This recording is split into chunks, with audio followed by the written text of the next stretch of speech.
On today's show, Jake Oettinger is officially back. He inks a new deal with the Dallas Stars, and Stars owner Tom Gaglardi has been making some big statements in the media. We'll talk about it all on a Friday episode of Locked On Stars. You're Locked On Stars, your daily podcast on the Dallas Stars. Part of the Locked On Podcast Network, your team every day.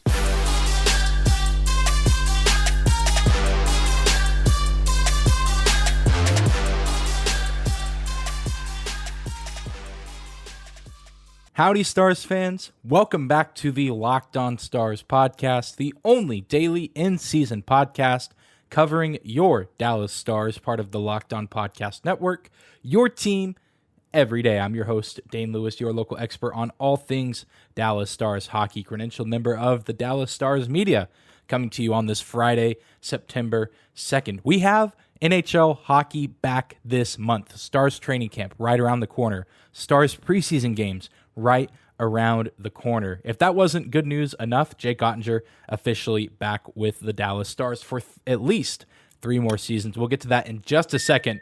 But before we do that, got to say thank you to one of the sponsors of today's episode. Today's episode is brought to you by our friends at BetOnline. BetOnline.net has you covered this season with more props, odds, and lines than ever before. BetOnline.net is where the game starts. Man, what a day this is. I'm recording this maybe 20-ish minutes after the news drops about Jake Oettinger. Was getting ready to actually record this episode completely different. Was going to talk about Jake Oettinger and his interview on the NHL Network. I'm sure many of you who follow me or follow the show on Twitter saw I tweeted a video of Jake talking to the guys at NHL Network about how he wasn't worried about his deal getting done or Jason Robertson's deal getting done. Just one of those things that's taking a little bit of time, and was preparing to talk about that, as well as some of the things that Stars owner Tom Gaglardi has been talking about as far as Seguin and Benn and Jason Robertson. And we'll talk about that a little bit later in the show. But then out of nowhere, the middle of this Thursday afternoon, you guys, of course, are hearing this on Friday, the news officially breaks that Jake Oettinger is back with the Dallas Stars, a deal that will last 3 seasons, a $4 million AAV, so making around $12 million. That's what Jake Oettinger is going to be making. And I think this is a pretty good deal for both parties from everything I've seen, especially from the Athletics' Saad Yousuf. Looks like both sides had to compromise a little bit as far as term and how much money is being made. But in the end, it looks like both sides seem to be happy. A deal ends up getting worked out. And a bit from that NHL interview that you hear from Jake Oettinger is that there was really no reason to believe that he wasn't happy to be here in Dallas. He likes his teammates. He likes his coaching staff, especially goalie coach Jeff Reese. And so I know I'm very excited to have him back. From everything I've seen so far, seems like the majority of Dallas Stars Nation is excited to have Jake Oettinger back. And I'm really excited to see what he can do as the official number 1 goaltender for this Dallas Stars squad. The tandem officially set with Oettinger and Scott Wedgwood. And the question is, can Jake Oettinger build off his fantastic 2022 Stanley Cup playoff performance against the Calgary Flames? And I think, as of right now, and of course I'm feeling excited because he officially re-signed, but we've been talking about it all offseason. I very much believe that was not a fluke performance, that is just the beginning of Jake Oettinger showing how dominant of a goalie he can be in the NHL, that eventually he'll deserve to rightfully be named among some of the league's best, among the names of Vasilevsky, Markstrom, Shesterkin, you name it. Jake Oettinger, certainly one of the better up-and-coming goaltenders in the NHL. And of course, like I said, the deal pretty friendly overall, making $4 million. So Jake Oettinger getting a significant pay raise, still getting to be here in Dallas for 3 years, and still leaves a decent amount of cash left over for the Stars to sign the second half of their young core, the RFA young core, if you will. According to Cap Friendly, the Stars have just over $6.3 million left in projected cap space. I know I've seen a few other numbers on social media as well, so not necessarily set in stone, but the point is there's still money to re-sign Jason Robertson to a new deal, hopefully sooner rather than later. With Oettinger's deal getting done literally at the start of September, it makes me a lot more optimistic with training camp not until September 21st that we can see Robo back in Victory Green as well. Not entirely sure what that deal will look like. That's probably a different conversation for a different day, and of course maybe even a little bit later on today's pod. But that is just absolutely great news and a little bit of a sigh of relief. Obviously, we're not out of the woods yet. Still need to get our young, promising goal scorer back officially on the roster, but it's hard to, in my opinion, be unhappy about what has transpired with Jake Oettinger. Everything that I've seen and heard from him, the brief interactions I've had with him in post-game press conferences at the AAC, he's a stand-up guy, a guy that you want on your team, want in your locker room. Never have really heard anyone have anything bad to say about him. And of course, like we mentioned earlier, he has a great relationship with his current goalie coach in Dallas, Jeff Reese. In that interview on NHL Network, he went on and on about his relationship with the veteran goalies in this organization, whether that's Ben Bishop, who, even though he's retired, still working very closely with the Dallas Stars. Braden Holtby, no longer a member of the team, but a guy that relationship is probably still there and probably still meaningful to Jake, to have been mentored and to have gotten to work alongside a guy who has won a Stanley Cup, won a Vezina Trophy, and has been one of the better goalies of his generation. And then, of course, Anton Hudobin, who has also competed in the NHL at the highest level of competition in the Stanley Cup Finals as recently as a couple years ago. So he has that going for him, and obviously has the support of the rest of the locker room, the rest of the skaters on the team. And now he's set to work with Scott Wedgwood, who signed earlier this offseason. And it's just a nice comfort to know that the crease seems to be set for the Dallas Stars for the time being, and that's going to be absolutely huge for this new coaching staff with Peter DeBoer, there is a connection there as well. Jake Oettinger, I believe, played with DeBoer's son, if I'm not mistaken, in college, so there's already that connection there. There's already good chemistry, good relationship there, and probably a little bit of a burden off Pete DeBoer's back to know that he has two guys that have, played professional hockey, in Wedgwood's case, for quite a few years. In Ottinger's case, even though he's younger, doesn't have as many years under his belt, probably gets a little bit of years experience automatically added to his resume with that 7-game outing in the playoffs. So let me know in the comments down below what your thoughts are on Jake Oettinger signing his new extension and how you think he will perform this season. Well, coming up next, we are going to shift our focus to some of the things that Stars owner Tom Gaglardi has been talking about this week in regards to Jason Robertson, the last piece of the puzzle, the last guy that needs to re-sign his new contract with the Stars. He talked about Jason Robertson. He also talked about Tyler Seguin and Jamie Benn. More on all of that after a quick break.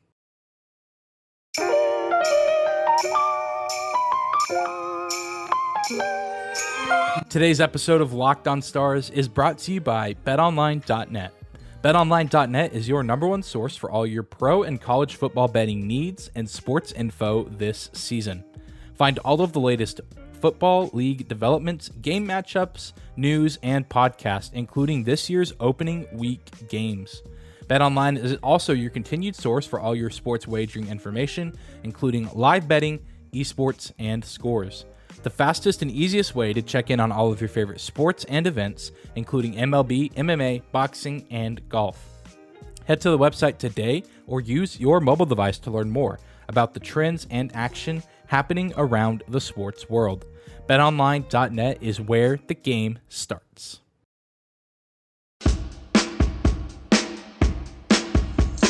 All right, we're jumping right back in on this Friday episode of Locked On Stars. Great day here in Dallas, Texas. Hockey is back this month. Jake Oettinger is back. Now we are just waiting on the news regarding Stars forward Jason Robertson. Jason Robertson has been a heavy topic of discussion all offseason amongst NHL media, amongst Stars fans, and most recently amongst Stars owner Tom Gaglardi. And, he had some things to say in his appearance on the Cam and Strick podcast, another well-known hockey podcast, and said some things that were held as pretty controversial amongst several, Stars fans and maybe even some other people in the hockey community. And it just really got me thinking. I mean, there's moments in life where, you may come with the situation or may be presented with a scenario and you may be unsure on something and some, whatever it is, it may seem like a risky decision. You're deciding maybe what college to attend. You have two great options and, you're trying to decide what to do. You're trying to decide what job to pursue, something of that nature. There's moments where sometimes there's some risk required for a decision to be made. And, I can speak from experience in my life. The Locked On Podcast Network took a risk, took a chance on me with this position. When I applied to be the host of this show, I liked liked the Dallas Stars, loved the NHL, loved watching Stars hockey, was familiar with the team, but had no podcasting experience. And that was kind of a point of emphasis throughout the interview process. But thankfully, the guys at Locked On, shout out to my channel manager, Sean Woodley, taking a chance on me. And I would like to say it's paid off pretty well, as I'm coming up on 1 year as the host of the show. And a lot of that is, of course, a credit to you guys listening. Thank you guys for continuing to support me, support the show. But I digress. A risk was taken on a guy who had zero podcasting experience, and things have worked out pretty well, all things considered. And now the Dallas Stars find themselves in a similar situation, except I really don't know how much risk, quote unquote, is in this scenario. With Gaglardi's comments on the Cam and Strick podcast, really, talking about how young players in today's NHL seem to be getting paid too much money. That was really one of the biggest takeaways, his quote regarding Jason Robertson, regarding young players in the NHL making a lot of money. And his direct quote says, "The guys who can put the puck in the back of the net are getting too big a piece of the pie." He went on to say something to the extent of there are better players only making $1 million or less money than that. Veterans basically getting squeezed, I believe is the way that he put it, when it comes to making money or getting contracts that they are satisfied with as far as tenure and as far as payment. And like I said, this was pretty controversial amongst a lot of people, and a lot of people feeling disheartened that Jason Robertson may not be coming back to the Dallas Stars, which I still believe that he will, regardless of these comments. Gaglardi, not necessarily involved from what I've been able to gather and see with the moves that get made. I think that's more Jim Nill and the rest of the front office, whereas Gaglardi is the owner of the team, but claims to be a pretty hands-off owner, a guy who just kind of oversees things, obviously owns the team, but not necessarily heavily involved or the one directly responsible for guys that get re-signed or guys that don't get re-signed. But he goes on to say that, guys who score pucks seem to be making way too much money. And maybe in a vacuum, if that is correct, if you take the NHL as a whole, I can definitely understand that argument. But if you look at the Dallas Stars specifically, I think that that's just not the right take. And I think you have to look at it from a different angle, because the Dallas Stars, as we all know, struggle mightily to score goals consistently. I mean, for the past several seasons, this has been a defensive team, which is great. It's fantastic to play good defense, and we've had some really great defensemen come through this franchise over the past several years. John Klingberg now gone, but now you have Miro Heiskanen, who's a fantastic defenseman. And even the guys that aren't necessarily the big-name defensemen still play quality minutes night in and night out. Guys like Joel Hanley, guys like John Klingberg, Ryan Suter, even still pretty serviceable at many moments in a given game. But when your team struggles to score goals like the Dallas Stars do, you absolutely need to pay a 40-goal scorer, especially when he's only your fourth 40-goal scorer in franchise history, alongside the names of Modano, Seguin, and Benn. Quite possibly the three most recognizable names in this franchise history. If you're fourth on that list, and Jason Robertson, you are no ordinary young player. You look at young players across the league. I mean, Jacob Peterson, a guy coming off his entry-level contract sooner rather than later. You're not going to pay Jacob Peterson $7 million. I absolutely get that, because he's not a guy that's putting the puck in the back of the net as often as you'd probably like. You probably still pay Jacob Peterson. You probably still look to extend a guy like that, but you're not paying him $7 million. Now, Jason Robertson can't even make $7 million because of the cap situation, but he can still get paid a decent amount of money. But I just think that that's a weird statement to make, and I'm sure Gaglardi was probably speaking across the entire NHL and not necessarily just the Dallas Stars. But I think if you get a guy like Jason Robertson, who seems to be a generational scoring talent for your franchise specifically, you got to pay him whatever he wants within reason. You've got to give him that money because he's still young, still has most of his career ahead of him. And I understand you've been burned in the past by paying some players that we're going to talk about in a second, maybe too much money and not getting a ton of production. But, Seguin and Benn were a little bit older than Jason Robertson is now when they got their deals, and we have no reason to believe that Jason Robertson is going to be slowing down anytime soon. If anything, we should expect to see maybe an uptick in numbers with a coach like Peter DeBoer coming in, who we've talked about before and seen in the past tends to get the most out of his star players and his big-name players. I expect Jason Robertson to be a big piece in the Stars' offense this season,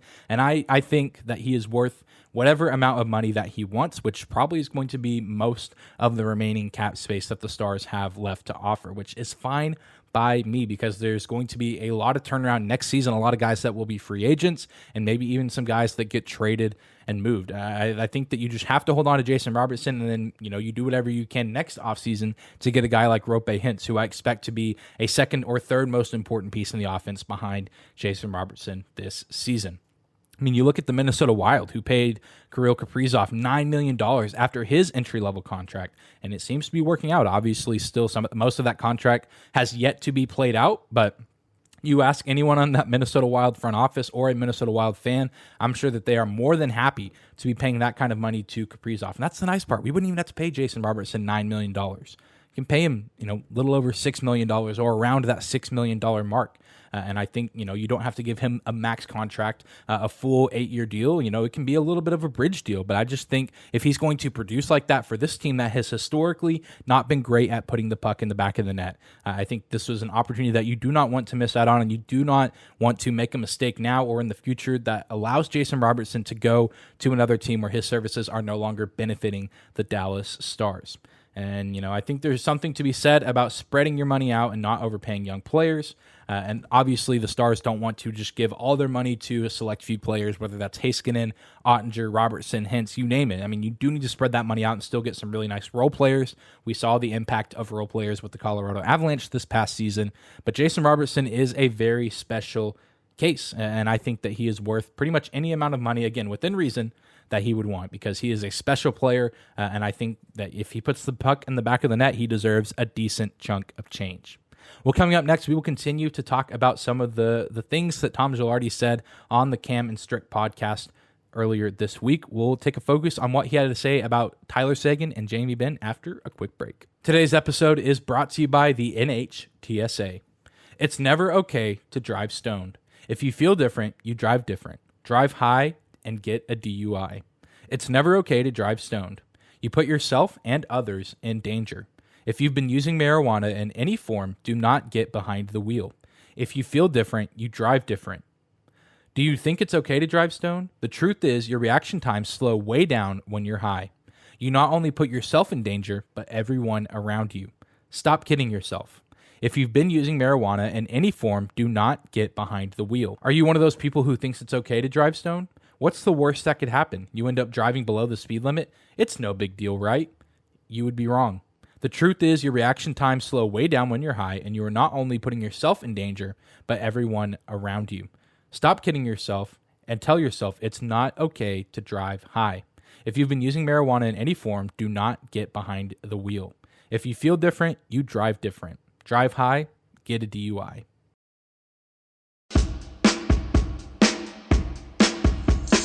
All right, we are closing out this week at Locked On Stars, continuing to act like I know as much and know better than an NHL owner, which I in fact do not, but still want to address some of the things that have been coming out this past week as far as what Stars owner Tom Gaglardi had to say about Jason Robertson and young NHL players getting their money, as well as calling out some longtime veterans for your respective teams. Gaglardi also on the Cam and Strick podcast made some comments on his longtime veterans, Tyler Seguin and Jamie Benn.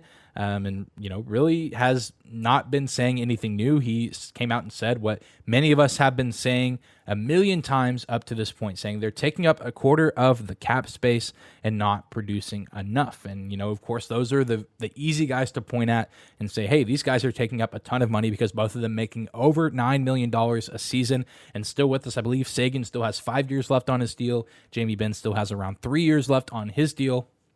That's just a lot of money for guys that, are performing well at times, but not performing well consistently enough to seemingly be warranting that sort of payout. But you even look at other people on this roster, guys that it's not as easy to point the finger at because they're not in as big of a spotlight. But the Stars are also paying a guy like Ryan Suter $3.65 million until the end of the 2025 season. That's 4.4% of the cap. We've talked about Ryan Suter some this offseason. He's still performs fairly well, all things considered. I think that he is the scapegoat oftentimes for poor defensive performances, and while he's not a perfect player, he still does have some upside, but really I don't think he's worth $3.65 million, especially at age 37, and especially if we're expecting him to play until the end of the 24-25 season. But then even a guy like Radek Faksa, he's making $3.25 million a season until the end of 2025. That's 3.9% of the cap space for a guy that, has his moments. He's pretty good defensive forward, can win you some faceoffs in the dot and the faceoff circle, but not a guy that's going to go out and just produce a ton of points or a ton of goals. He certainly does have those moments, but definitely not consistently enough in my mind to maybe be making that much money. So again, it's easy to point at Seguin and Benn just because they are making the big bucks and they are expected to be the star players of this team and of this franchise. But you could also maybe assess some of the blame elsewhere and maybe say, okay, maybe we made a mistake with some other deals of some lesser known guys. But I digress right there, because I think really what maybe the problem is that this isn't the first time that Seguin and Benn have been called out before, and I just have to imagine that this is some sort of take from the front office side to try to motivate these guys. But we've just seen this song and verse so many different times, song and dance, whatever the term is, I'm not exactly sure. But we've just seen it before, and it doesn't necessarily seem to have done a ton to publicly call these guys out. Gaglardi was a lot kinder in his words on this Cam and Strick podcast episode than other people have been in the past, the way that they've been called out before. Some words were used that I cannot use on this podcast, but I understand that you want to try to motivate your guys to do better, but there are some conversations that can be had in private, and maybe there are conversations being held in private that we'll never know about. But it just feels weird to see these people in the front office consistently, what it seems like, going at and kind of sliding, attacking these guys. And I wouldn't say what Gaglardi did was outright attacking his players, but just kind of making a point and saying what's been said before.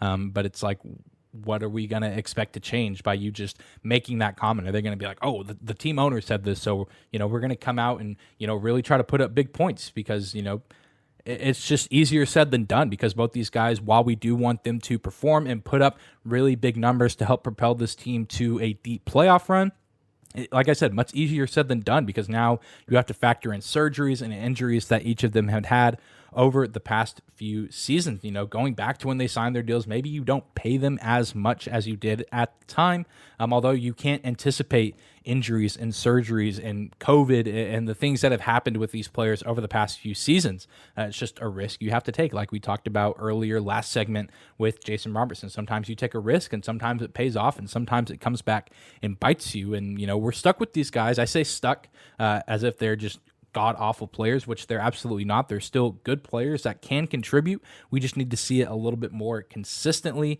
And I think it would just be an interesting take, whether it's Gaglardi, Jim Nill, someone else within the Stars front office who is, speaking to the masses where the public can hear it, to maybe show and express a little bit more optimism going forward with his veterans and with this new coaching staff. As we talked about last segment, Peter DeBoer teams do have a tendency to maybe overachieve in their first season of existence, but they also have a tendency to utilize their veterans excellently and get the most out of them and get their numbers up. We saw it in San Jose, we saw it in New Jersey, we saw it in Vegas, and I believe that we can see it here in Dallas as well. I think we can hopefully see some of the offensive, potential finally get unlocked. I don't think we'll just instantly see this massive jump. I think it's going to take a little bit of time to get things built up, especially as the roster continues to change and grow as the years go on. But I think that there is still reason to be optimistic about Jamie Benn and Tyler Seguin. There was a list that came out a few days ago talking about the most goals scored by players in the NHL since the 2010-2011 season,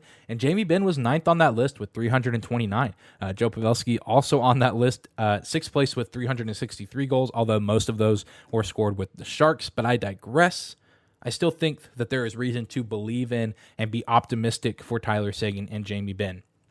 They, like the rest of this team, have been through a lot over the past few seasons, both on and off the ice. And I think that, like we've talked about before this offseason, this is a, fresh start, a new change of scenery, if you will, with the new coaching staff. And it just kind of feels like, everyone's kind of getting a restart, getting to hit that reset button within the organization, maybe for the first time since December 2019, because pretty much since that, Jim Montgomery firing, things have just felt like absolute chaos within this organization. Sometimes it's been good chaos, and sometimes it's been not so good chaos.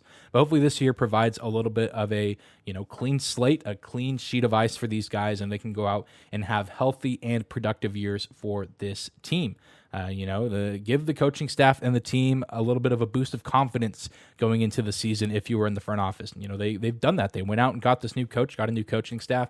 You go and sign a guy like Mason Marchment to add to your scoring arsenal, a guy who just had a great year in Florida and looking to build upon that. And then, of course, you sign your young players, which we've seen them now do with Jake Oettinger, and still waiting to, see what is to become of Jason Robertson within this organization. It lets your veterans know that you still have their back because you are acting like it and doing everything that you can in your power to set them up for success. So not taking any shots at Tom Gaglardi. I think that he has his opinions as a team owner, but those are just some of my thoughts on the matter as far as Jason Robertson and Tyler Seguin and Jamie Benn. I'm excited to watch all three of those guys play in this new Pete DeBoer system. Like I said, I think we can expect to see an uptick in offensive production, and I think all three of those players are going to play a key role in that, alongside Joe Pavelski, Roope Hintz, Mason Marchment, and even some guys on the blue line like Miro Heiskanen. I'm very excited to see how it all shapes out for the Stars this season, and that's going to be coming sooner rather than later because the season is almost here. But that's going to do it for today's episode of Locked On Stars. Thank you guys again for tuning in and for making us your first listen of the day. Please do hit that subscribe button on YouTube if you're new here. Thank you guys for the continued support on the show, and we will be back here on Monday, starting a new preseason series. We will start going around the Central Division, talking to different hosts from the Locked On Podcast Network, covering each Central Division team, catching up with what they did in the offseason and what they expect the 2022-2023 season to look like for their respective team. And on Monday, we get things started with the Chicago Blackhawks. We'll be talking with Jack from Locked On Blackhawks to catch up with everything going on in the Windy City. A very different looking Chicago Blackhawks team, a team that is in a full rebuild, but still certainly a lot to talk about there. And then, of course, I'll be sharing with him the outlook for the Dallas Stars going into this upcoming season. It's going to be very exciting, and you guys won't want to miss it. So come back here on Monday for a crossover with Locked On Blackhawks.